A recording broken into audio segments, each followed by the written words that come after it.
The first stable hoard. When young dragons leave their parents' mountains, they almost always leave believing the same thing, that hoards appear all at once, that one fortunate raid, one clever bargain, one legendary turning point will suddenly transform them into the dragons from the old songs. Harry believed this too. He left his family's range with a light satchel, a hopeful heart, and only the faintest understanding of how long a lifetime truly is when you expect to live for centuries. Most young dragons begin the same way, wandering. They take small jobs where they can find them, guarding a caravan across unsafe roads, recovering a trinket someone else was careless enough to lose. The rewards are modest, enough to eat, enough to move on, rarely enough to feel settled. Dragons call this the wandering phase. It teaches patience and awareness, but it also wears a dragon down. There is a constant tension in living this way, never knowing how long the gold will last, never knowing whether the next opportunity will come in time. When a young dragon receives their first predictable hoard. Harry wandered longer than most, not because he lacked skill, but because he waited. And eventually, without spectacle or song, he reached what older dragons call the first stable hoard. It did not arrive through conquest. There was no fire, no shattered gates, no mountain claimed. It came through a quiet arrangement with a guild that valued reliability over bravado. Steady work, predictable rewards, gold that arrived not in bursts, but in rhythm. Old dragons say this is when a dragon truly becomes independent, not because the hoard is impressive, but because it can be trusted. With reliability came something new. Harry could plan beyond the next moon. He could travel without counting every coin twice. He could think in seasons instead of days. And beneath it all, something unfamiliar settled into his chest, a calm he hadn't known he was missing. Dragons rarely admit how much they value peace of mind, but they do. Hoards may change, habits shouldn't. Many stories claim discipline comes only after a hoard grows vast. Dragons who survive long enough know better. Harry's hoard grew slowly, then steadily. Yet his habits never shifted. He treated a small pile of gold with the same care he would later give a larger one.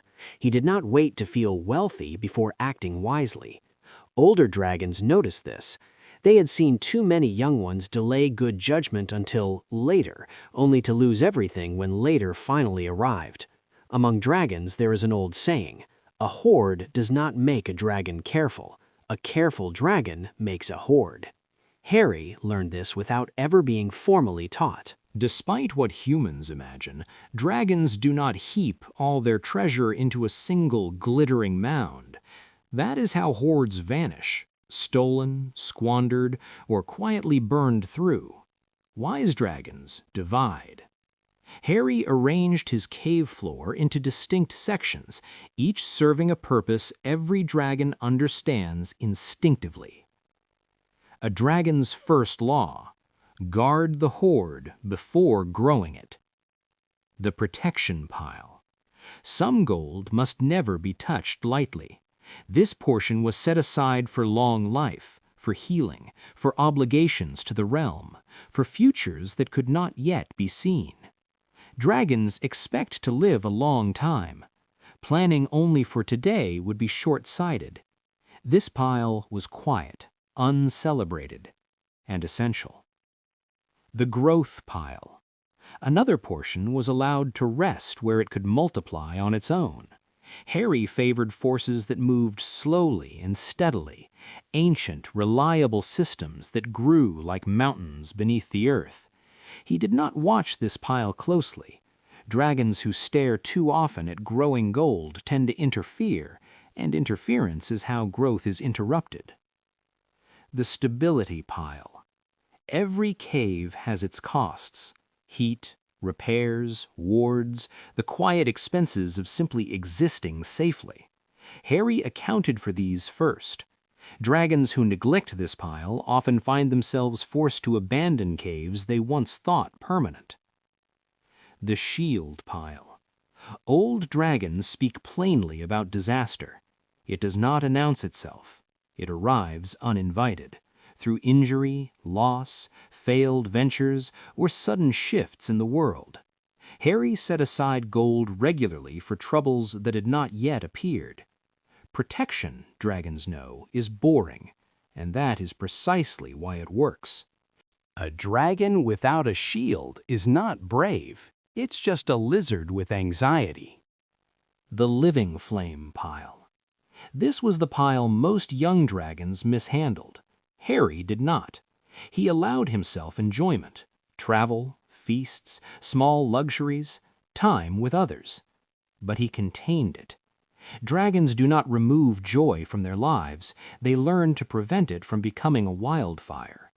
A controlled flame warms the cave, an uncontrolled one leaves nothing behind. Harry spread pleasure across his days instead of consuming it all at once. The leftover hoard. What wise dragons do with surplus. After every pile was tended, sometimes gold remained. Many dragons would expand their cave or acquire a dazzling artifact. Harry chose something quieter. He placed what remained into a separate holding, an opportunity hoard. Not indulgence, not excess. Option gold. It waited patiently for moments when opportunity outweighed impulse. The best chances, dragons know, appear when others are desperate. Harry waited. The dragons who endure are the dragons who wait. Final dragon lesson. Wealth isn't about the size of the hoard alone. It's about the wisdom behind it. Dragons do not measure wealth by the size of a hoard alone. They measure it by how long it lasts, how well it is protected, and how peacefully they sleep beside it. Harry never set out to be wise. He simply respected old laws, trusted small systems, and treated his gold with care. And one day, without ceremony, without realizing when it happened, he became the kind of dragon others quietly watched, hoping to learn. Dragons who last are rarely the loudest. They are the ones who learn to keep what they've earned, protect it when the world turns uncertain, and grow it without rushing.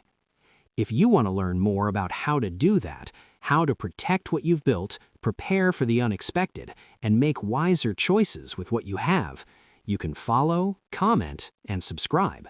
I'll be sharing more stories like this, each exploring a different way to think about money, stability, and the future. Until next time, guard your hoard wisely.